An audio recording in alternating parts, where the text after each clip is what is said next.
walked through the front door and the house was full. Voices, warmth, the smell of food filling every room. And yet the moment your foot crossed that threshold, something in your chest tightened like a fist.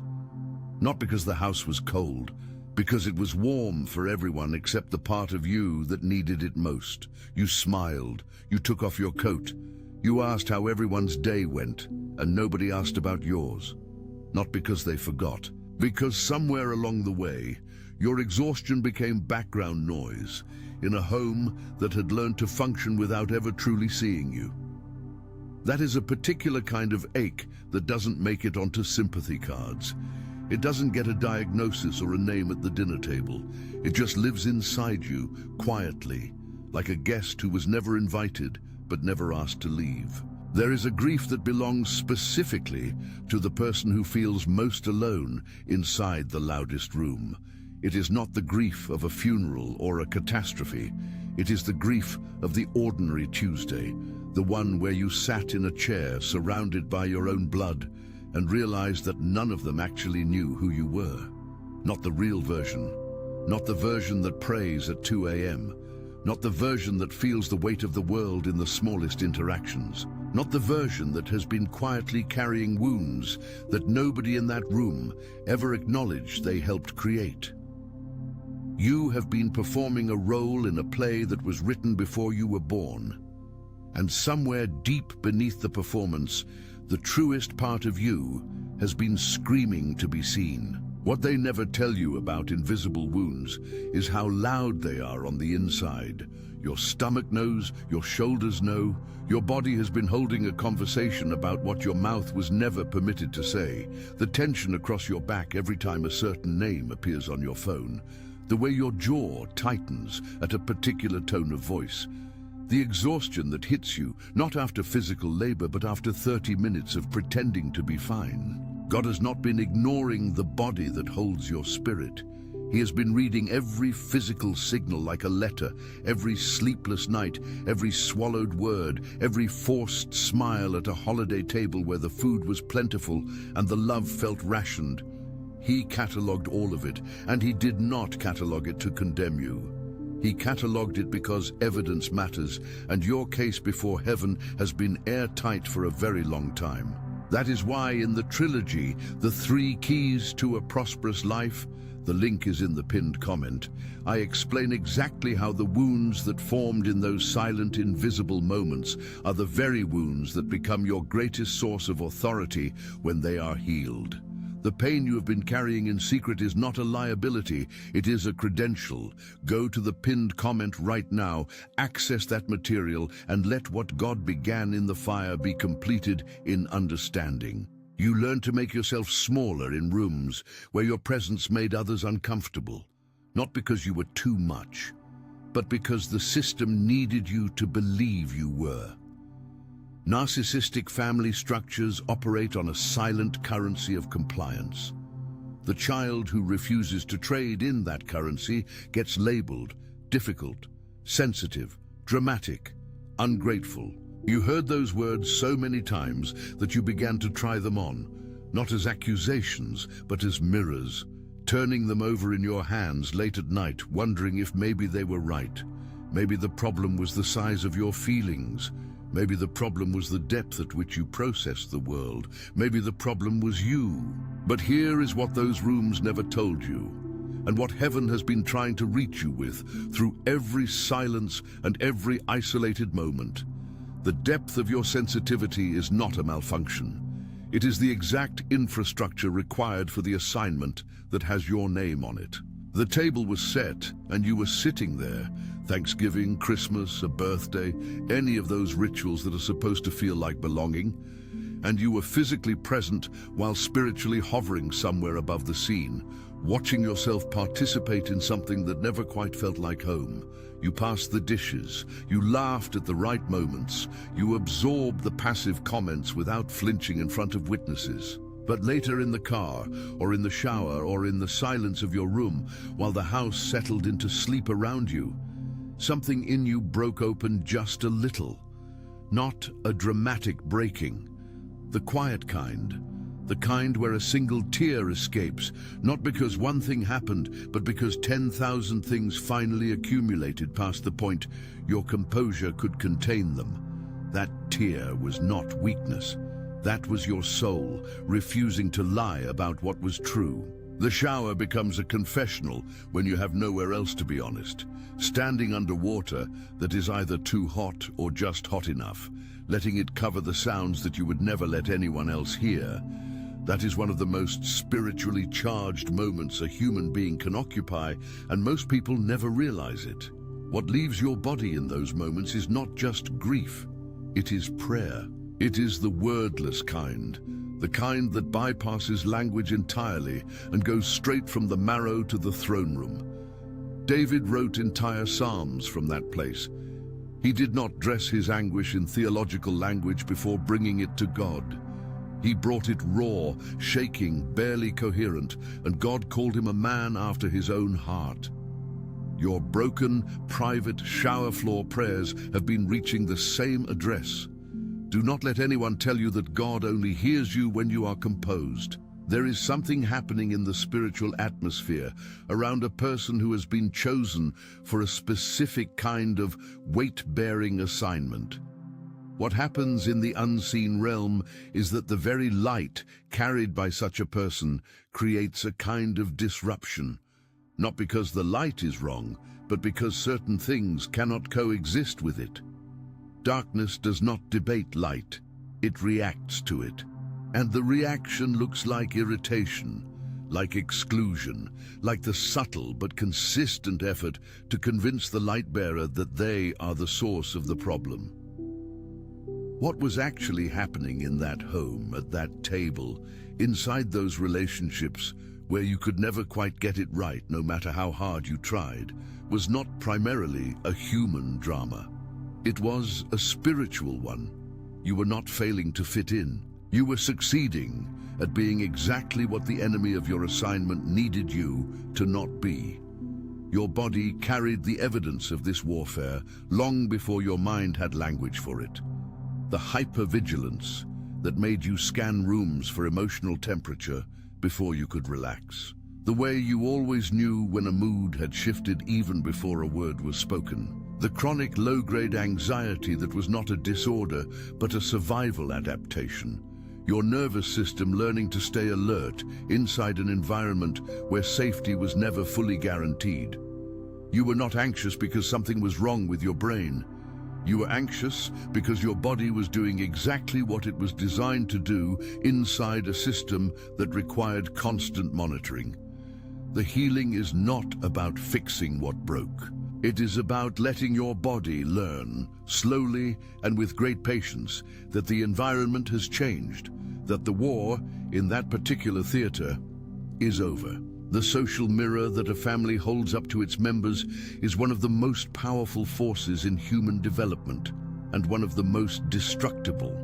When that mirror is distorted, when it reflects back to you a version of yourself that is too much, too sensitive, too difficult, too everything, you begin to perform surgery on your own identity to fit the reflection. You cut away the parts that caused the most friction. You sanded down the edges that made others uncomfortable. You apologized for taking up space in rooms that were nominally yours. And you called this growth. You called it maturity. But what it actually was erasure. Slow, socially sanctioned, family-approved self-erasure. And the most devastating part is that you did it because you loved them. Because belonging matters to the human soul at a cellular level. Because the need to be accepted by your origin point is one of the most primal forces a person can carry. You were not weak for trying. You were human. And God saw every compromise you made trying to stay loved in a place that didn't know how to love you correctly. You are different in a way that cannot be explained away and cannot be trained out of you. And the people who tried hardest to reshape you were not your enemies. They were simply people whose own light had been extinguished so long ago that they had forgotten what it looked like. And yours was an uncomfortable reminder. The empathy you carry, the awareness you walk with, the way you sense things beneath the surface of every conversation. These are not personality quirks. They are the marks of a specific kind of calling. The world has a word for the person in a family system who refuses to carry the dysfunction forward. It calls them the black sheep. But a black sheep is not rejected because it is inferior. It is set apart because it is distinct.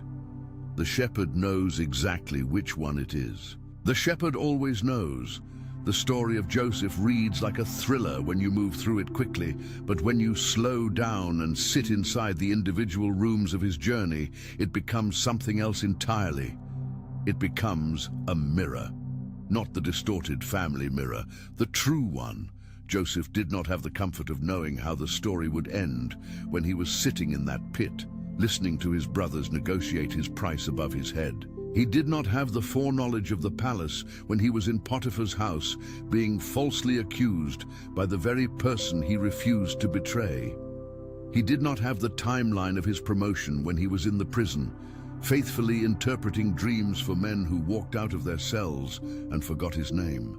He only had the promise, the dream that had been placed inside him long before the suffering began, and he held it, not perfectly, not without moments of desperation, but he held it. You are holding something in the same way right now, something that was given to you before the betrayal, before the silence, before the family system tried to convince you it was arrogance to even believe it. The attacks that came from the people closest to you were not random. The enemy does not waste resources on targets that don't matter. The precision of the opposition you have faced, the specific relationships it came through, the exact insecurities it targeted, the timing of the betrayals, all of it reflects the accuracy of the enemy's intelligence about your assignment. He knew what was in you before you fully understood it yourself.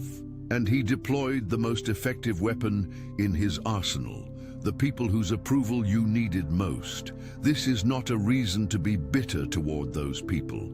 It is a reason to understand the scale of what God has been protecting in you.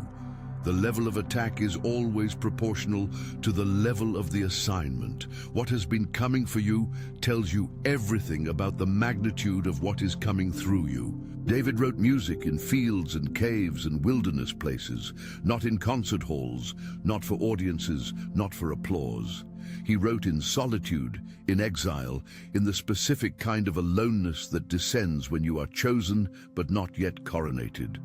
The psalms that have brought the most comfort to the most wounded souls across the most centuries were not written from a palace. They were written from the same place you have been writing your life, from the in-between, from the long pause between the promise and the fulfillment, from the ache of a soul that knows what it was made for but cannot yet see the door that leads there.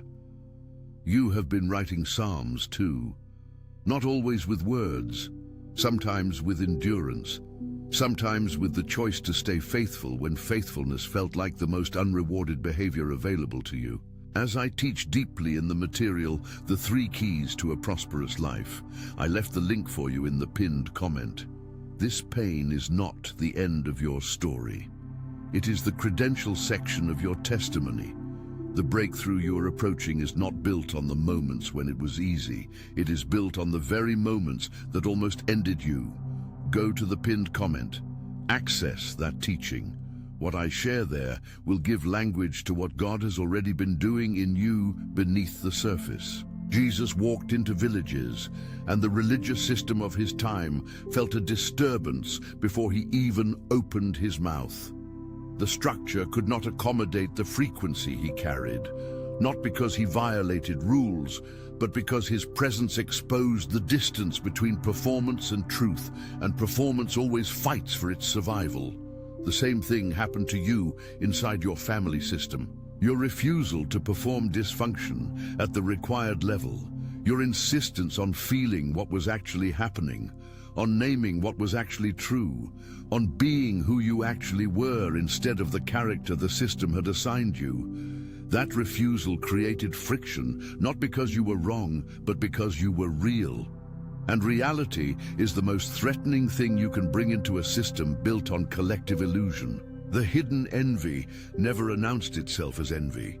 It came wearing the costume of concern, the advice that consistently targeted your most tender places, the wisdom that arrived with precision aimed at whatever you had most recently started to believe about yourself.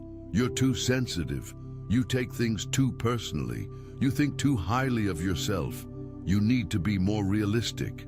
Every one of those statements, delivered in tones of care and investment, was a surgical strike on the exact belief that would have set you free the soonest.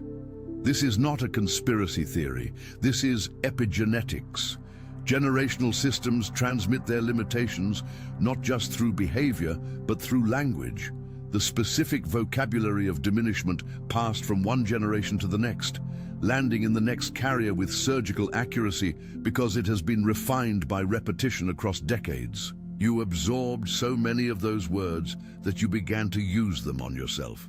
You became the most efficient critic in your own interior. You did not need them in the room anymore. You had internalized the voice so completely that you could produce the diminishment without any external assistance. This is the deepest wound of a narcissistic family system, not what they said to you, but what you started saying to yourself after you left the room. The work of healing in this specific area is not about confrontation. It is not about getting them to acknowledge what they did. It is about recognizing the voice inside your own head that does not belong to you and is not speaking the truth, and choosing, with great consistency and great patience, to believe something different. That different thing is what God has been trying to insert into the silence all along. Your light genuinely does irritate what is unhealed in others. This is not metaphor. This is mechanics. A person who has made peace with living in a diminished version of their own life experiences an involuntary discomfort in the presence of someone who refuses to accept the same diminishment. It surfaces as criticism, as subtle sabotage, as the need to remind you of every failure at the exact moment you are beginning to walk in your strength. You were not imagining it. You were not being paranoid. The friction was real, and its source was real, and understanding its source does not require you to demonize the people who generated it. It only requires you to stop internalizing its message. Their discomfort with your light is data about their journey, not a verdict about your worth.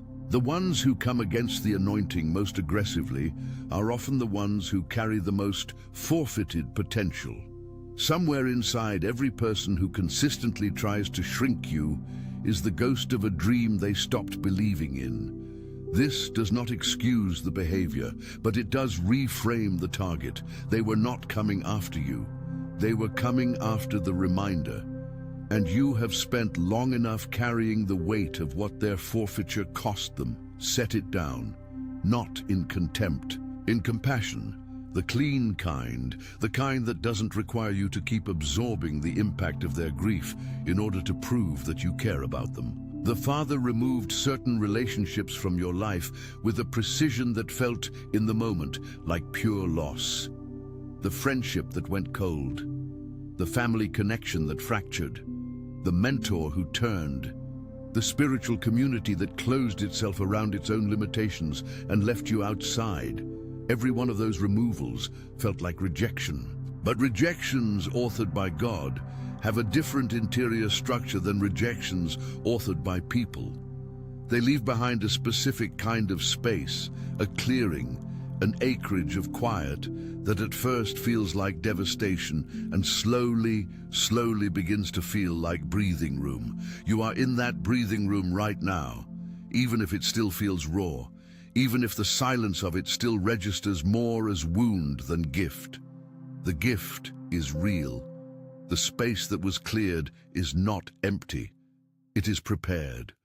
Lot's wife knew the city was burning. She had been warned. She had been escorted by angels, actual literal angels, out of the place that was being consumed. She was free. She was moving towards something new, and she looked back. Not because she didn't know better, because the old fire, even in its destruction, was familiar in a way the new territory was not. The familiar is one of the most powerful gravitational fields a human soul can face.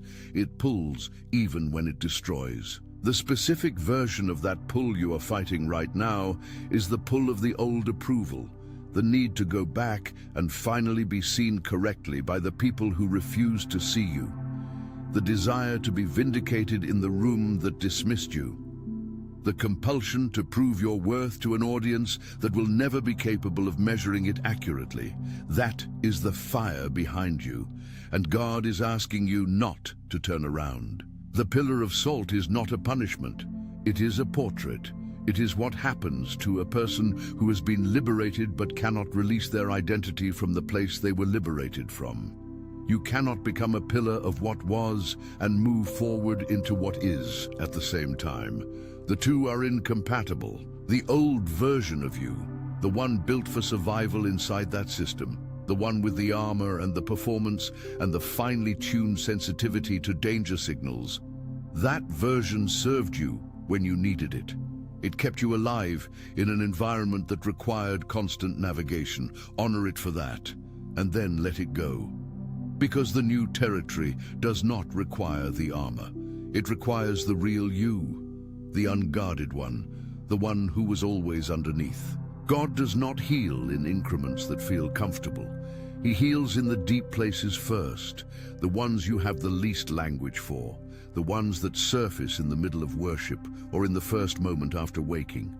The ones that have no clear origin story because they were formed before you had the cognitive architecture to record them. The healing you are undergoing right now is not primarily emotional. It is architectural. He is restructuring the interior framework that was built in a broken environment, replacing the load-bearing beams of fear and performance with something that was designed for the actual weight of what your life is about to carry. This is not comfortable work, but it is precise, and it is authorized by the highest possible source. The chains of the bloodline are real. What ran through the generations before you did not stop at your birth. It passed through, looking for the next carrier, the next host for the unprocessed grief, the unhealed wound, the repeated pattern. But there is something that can stop a generational transmission in its tracks. And it is not willpower, and it is not therapy alone, and it is not positive thinking. It is the specific intervention of a God who looks at a bloodline and identifies the one he has positioned to be the breaking point. That person is not chosen because they are the strongest. They are chosen because they were willing to feel what the others numbed, willing to name what the others denied, willing to stop the chain even when stopping it cost them belonging inside the system that created them. That person is you. You did not end up outside the family system's comfort zone because you failed it. You ended up there because you were the answer to a prayer someone in your lineage prayed long before you arrived. The solitude that you have been living in, whether it has been literal, geographic, physical isolation, or the relational solitude of being surrounded by people who don't understand you, is not a waiting room for a life that hasn't started yet. It is the life. It is the specific environment in which God forms the things in you that cannot be formed in crowds. Every prophet in the Hebrew text had a wilderness period, not as punishment, as formation. The wilderness strips everything away that could be a substitute for God. Every false community, every approval mechanism, every identity that was borrowed from someone else's expectation. What is left after the stripping is the irreducible core. The part that cannot be taken, the part that was always there beneath the performance. That is the part that your new tribe will actually be able to see and know and love without condition. Your new tribe is real. They exist right now, scattered, being formed, being prepared in their own wilderness seasons, carrying their own invisible wounds, asking the same questions you have asked, wondering if there is anyone else alive who understands the specific texture of this particular kind of pain. They are coming, not as a consolation prize for what was lost, as the actual fulfillment of what was always intended, the connections that were designed for who you actually are. Not the connections that were contingent on who you were willing to pretend to be. The difference between those two categories of relationship is the difference between a house built on sand and a house built on rock. You already know what the first kind of house does in a storm. You have been in that storm. The new construction uses different materials. The financial doors, the creative doors, the relational doors, the ones that seemed sealed shut for so long that you stopped checking them, are beginning to move. Not all at once, in an order that only makes sense in retrospect. But the movement is real, and it is authorized, and it is directly connected to the testing you survived, not despite it. Joseph did not walk into the role of second in command over Egypt because he was lucky. He walked into it because there was no element of his character that had not been tested, found genuine, and confirmed trustworthy under conditions that would have destroyed a lesser preparation. The same logic applies to what is being unlocked in your life right now. The scale of what is coming corresponds to the scale of what was tested. You are not about to receive a small thing. The people who wrote you off are about to become the witnesses of a story they did not write. You will not need to announce your arrival. You will not need to draft the speech that proves they were wrong. The life itself will be the speech. The evidence will be undeniable. And here is the part that will surprise you most. When that moment comes, the satisfaction will be quieter than you expected. Because by the time you are standing in the fullness of what God has been building, the need for their recognition will have dissolved. Not through bitterness and not through forgiveness alone, but through the specific kind of wholeness that comes from finally knowing who you are without needing anyone else to confirm it. You have already passed a test that most people never even knew was being administered.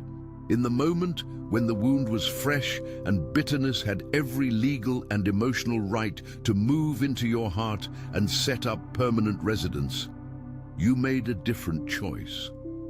It may not have felt like a choice in the moment.